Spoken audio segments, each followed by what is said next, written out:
the Lord. Ang pinakamataas na pagpupuri, pagluwalhati at pagsamba ay para sa ating pinakamamahal na Panginoong Jesus po lamang. Dobling paggalang po at pagrespeto at patuloy na pag-aalala sa mga ginintuang turo at aral ng ating dearly beloved Honorable Pastor Will D. Estrada Almeda and beloved Honorable Pastor Assistant Lina C. Almeda. And greetings to all beloved Almeda family, sa lahat ng beloved preachers, beloved workers, and beloved brethren. Hallelujah, praise the Lord. Nais pong pasalamatan muli ating pinakamamahal na Panginoong Jesus sa lahat ng kabutihan niya sa aming buhay. Simula po nang ako po ay nakilala sa Kanya. Year 1992 nang ako po ay masave. Una pong nasave sa amin ang aking beloved mother. Simula pagkabata, na hindi pa ako nakakilala sa ating pinakamamahal na Panginoong Jesus, that lagi po akong sakitin. At pag nagkakasakit po kami, nung hindi pa nakakilala ang beloved parents ko, lagi po kaming dinadala sa doktor at pinapainom ng iba't ibang klaseng gamot para sa ubo at lagnat, iba't ibang klaseng antibiotic para kami gumaling. As hanggang sa nakakilala po ang aking beloved mother, natuto po siyang manampalataya sa ating pinakamamahal na Panginoong Jesus. At sa tuwing kami nakakasakit, nilalayan na lang po niya kami at kami pinagagaling nating pinakamamahal na Panginoong Jesus. Salamat sa mahal na Panginoon dahil itong pagiging sakitin ko, iyon din po yung naging way na makakilala ko sa ating pinakamamahal na Panginoong Jesus. At ako'y sinama niya na nabaptize dito sa ating banal na gawain. At unti-unti pinagaling at pinalakas ng mahal na Panginoon ang aking pangangatawan. At salamat sa mahal na Panginoon, pag ako'y nagkakasakit, hindi na po ako umiinom ng gamot. Salamat din sa mahal na Panginoon, pinagaling niya po yung allergy ko sa mga usok ng sasakyan. Na dati kapag po naamoy ko talagang nahirapan po akong huminga, sumasakit ang ulo ko. Pero yung lahat yan ay pinagaling ng ating pinakamamahal na Panginoong Jesus. Salamat din sa mahal na Panginoon, sa isa pa pinagaling niya sa akin, yung pag dumarating po yung aking monthly period, talagang grabing sakit ng aking puson. Halos hindi po ako makatayo niyan buong maghapon. Parang nilalagnat ako, nanginginig ang aking mga katawan. Sobrang sakit ang aking nararamdaman, hindi ako makabangon. Iyan yung pinagpray ko sa mahal na Panginoon na alisin sa akin ng mahal na Panginoon at tunay na tinagon ng ating pinakamamahal na Panginoong Jesus. Hallelujah. At hanggang sa patuloy namin pagdalo, hanggang sa kami pinagpala natin pinakamamahal na Panginoong Jesus. Dito na naman pinagkalooban ng beloved husband at saka isang beloved daughter. Pinapasalamatan ko sa mahal na Panginoon na sa tuwing nagkakasakit din ang aking beloved daughter, kapag ka siya inuubo, nilalagnat, nandyan din po ang sinasamo namin sa mahal na Panginoon. Nagpupuri lang po ako at nililians po namin sa kahabagan ng mahal na Panginoon. Siya pinagagaling natin pinakamamahal na Panginoong Jesus. At pinapasalamatan ko rin sa mahal na Panginoon. Dumating sa akin yung time na napaalalahanan ako ng mahal na Panginoong Jesus. Nagkaroon po ako ng yung parang UTI po siya kasi hirap umihi. Nahirapan po akong umihi noong time na yun. Halos gusto ko nang mahihi pero hindi pa rin siya lumalabas. Tapos pag yung lalabas na siya, parang dumadaan siya sa butas ng karayom. At napaka-hapde yung huling patak. Nanalangin ako sa mahal na Panginoon kung saan po ako nagkulang. At pinaisip sa akin ng mahal na Panginoon na may panawagan po kasi noong time na yun sa mga choir na mag-ayuno. That time, sabi ko, parang hindi ako makakapag-ayuno dahil pumapasok ang aking anak sa school, walang mag-aasikaso dahil yung beloved husband ko ay nagbabiyahe. Sabi ko, yun ang pinaisip sa akin ng mahal na Panginoon at talaga nagsumamo ko sa mahal na Panginoon dahil ilang araw po talaga ako nahihirapan na hindi ako maihi talaga ng normal. Sabi ko, mahal na Panginoon, kung kalooban mo pa talaga na ako mag-ayuno, pagalingin mo po ako at ako'y mag-aayuno. Tunay na gradual, pinagaling ako natin pinakamamahal na Panginoong Jesus. Hallelujah. Hallelujah. Salamat sa lahat ng mga pagpapagaling na yan, maging mga pagpapala. Nanalangin din kami sa mahal na Panginoon na magkaroon kami ng sariling sasakyan. Salamat sa mahal na Panginoon. Pinagkaloob din ng ating pinakamamahal na Panginoong Jesus. Hallelujah. Talaga sabi ko, mahal na Panginoon, maghimala ka na mapulipay namin yung sasakyan. Sabi ko, ikaw mo mag-provide ng pagpapala. Tunay tunay na sa tuwing ako'y nag-aayuno, pinapanalangin ko yan. Talagang nagkalabang mahal na Panginoon, nagkaroon ng dilang aking beloved husband. Talagang napulipate po namin yung sasakyan na yan. Hallelujah, Praise sa habagan ng God. pinakamamahal na Panginoon. Tunay na sa ating paglilingkod, dumarating talaga yung paalala, pagsubok sa ating pananampalataya. Tumating sa amin yun last July.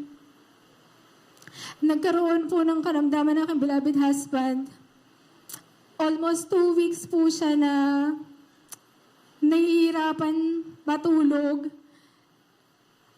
Sabi niya lang, pag tinatutulog, halos lagi na po kaming napupuyat. Hindi ko alam, sabi niya, nahihirapan daw siyang huminga. Hindi namin alam kung anong dahilan. Tinitiis niya lang, sabi namin magpa-check up na siya para lang malaman kung anong dahilan, bakit siya nahihirapang huminga, pero ayaw niyang magpa-check up. Hanggang sa pang 2 weeks na yon na talagang puyat kami sa halos gabi, talagang pahirap na ng pahirap yung kanyang nararamdaman.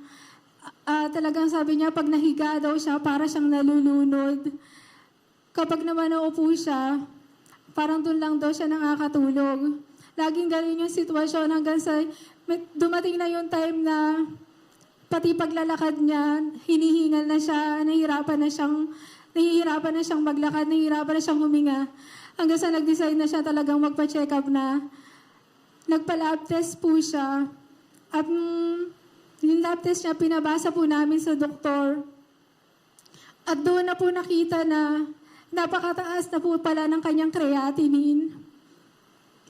At naapektuhan na rin po yung kanyang puso. Nagkaroon na po siya ng enlargement of the heart. At nagkaroon din po siya ng tubig sa baga, kaya nahihirapan po siyang huminga.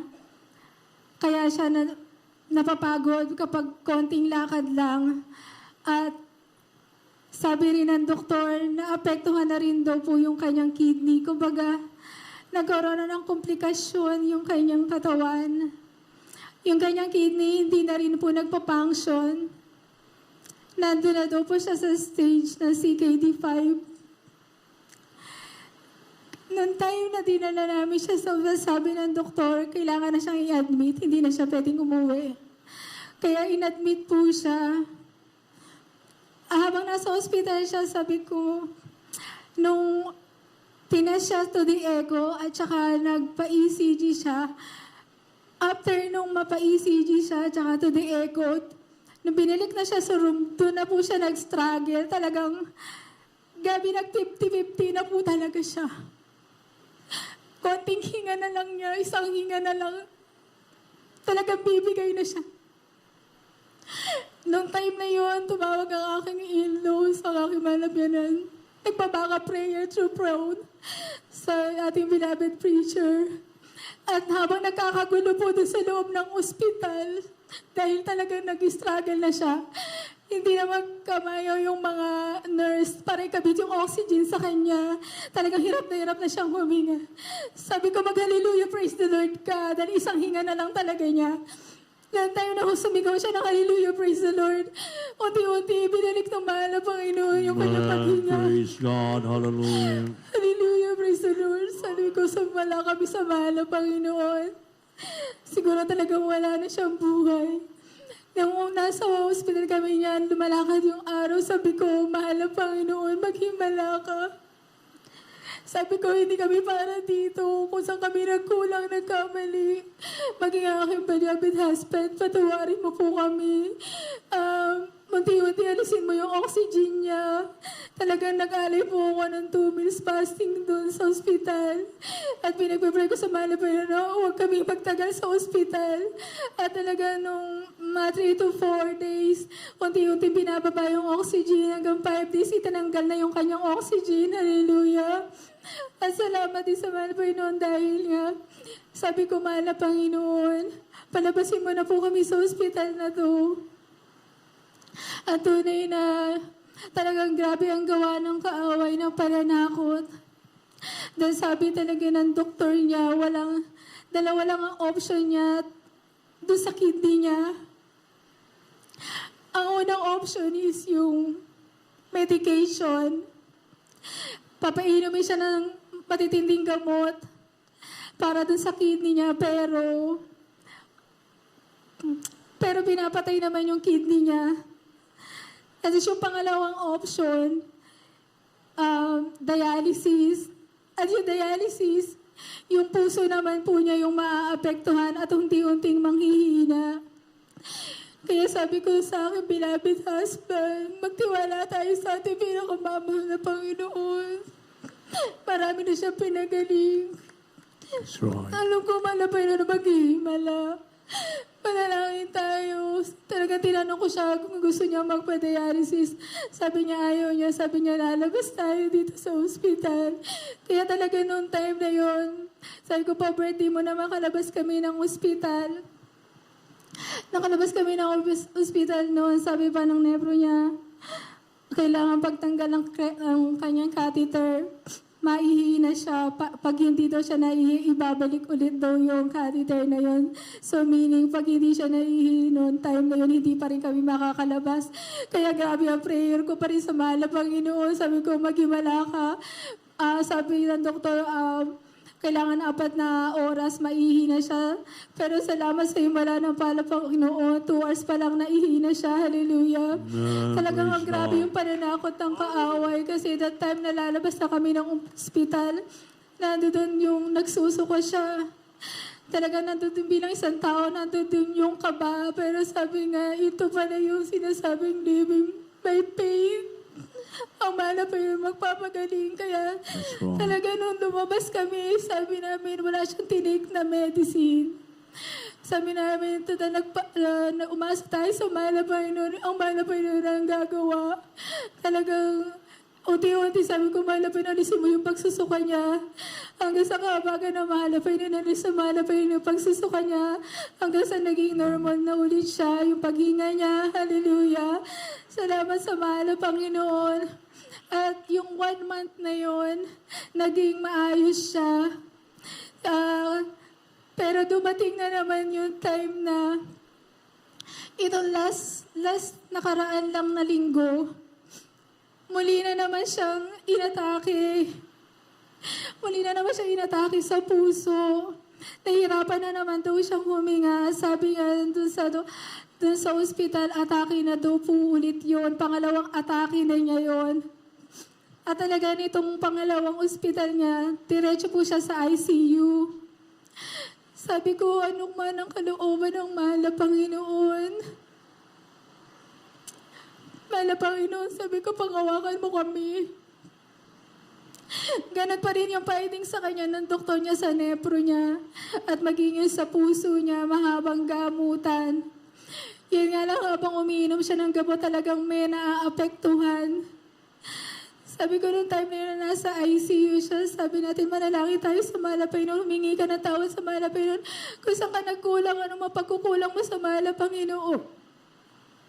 At talagang sabi niya, talagang nasa ICU siya, yung pangatlong araw, parang napaka-imposible pa talaga na palabasin siya dun sa ICU.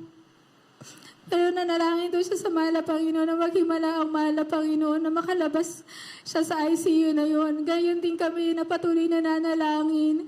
At may nagpunta nga po na beloved preacher doon po sa ICU ni Lehans po siya.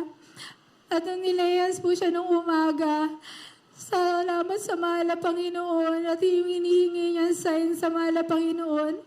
Nung pagdating po ng kanyang cardio nung bandang hapon, ang sabi sa kanya, ano, gusto mo na bang lumabas? Ilalabas na kita dito. Sabi niya gano'n, sabi niya, Amen. Kaya nung time na yun, yung inihingi niya sa isa mahal na Panginoon na maghimala ang mahal na Panginoon, nilabas po siya sa ICU. At sabi, naririnig daw po niya doon sa may ICU. Sabi daw sa nag-uusap na mga nurse. Sabi niya, nung pasyente na yan, sabi niya, ang taas ng creatinine yan. Tapos nagulat yung mga nurse doon, sabi niya, buti may ulirat pa yan. Sabi daw ganun, hallelujah. Alam ko dahil sa mahal na Panginoon, sa unang dalawin natin, beloved parents in the Lord, kaya talaga nandyan ang himala ng mahal na Panginoon. Amen. Talaga nilabas po siya nung pangatlong araw, nilabas siya sa room. Sabi ko, nanalangin ko ulit kami sa mahal na Panginoon dahil ganun pa rin ang findings sa kanya ng doktor. Talagang puro gamot. Walang kasiguraduhan. Yung option sa kanya pa rin ang nephro niya is for dialysis. Sabi rin ng doktor niya, sabi namin, anong kasiguraduhan? Sabi niya, walang kasiguraduhan. Kaya sabi ko, sarili talagang manampalataya talaga tayo sa ating pinakamamahal na Panginoong Isus. Hallelujah. Na siyang maghihimala. Hallelujah. At salamat sa ating pinakamamahal na Panginoong Isus. Nandyan po siya, kasama ko po siya ulit ngayon. Praise Hallelujah. God. Hallelujah. Salamat sa lahat ng kabutihan ng ating pinakamamahal na Panginoong Isus. Sa himala na pinakita na yan. Kung ano man yung kalooban ng mahal na Panginoon, sabi ko, mahal na Panginoon, ikaw ang magpaunawa kung anong layunin mo. Nagpapasalamat ako sa mahal na Panginoon sa lahat ng ginamit niya, sa lahat ng nag-backup prayer, sa lahat ng mga tao na ginamit ng mahal na Panginoon, nanalangin para sa aking beloved husband, sa lahat po ng mga preachers, sa ating mga beloved children, nanalangin sa aking beloved husband. Salamat sa mahal na Panginoon sa himala na yan. Hallelujah. Sa patuloy na gradual healing niya. Hallelujah. Salamat sa lahat ng kabutihan ng ating pinakamamahal na Panginoong Isus. Ang lahat po ng kapurihan, kaluwalhatian ay tayo sa ating pinakamamahal na Panginoong Isus po lamang. Hallelujah. Amen.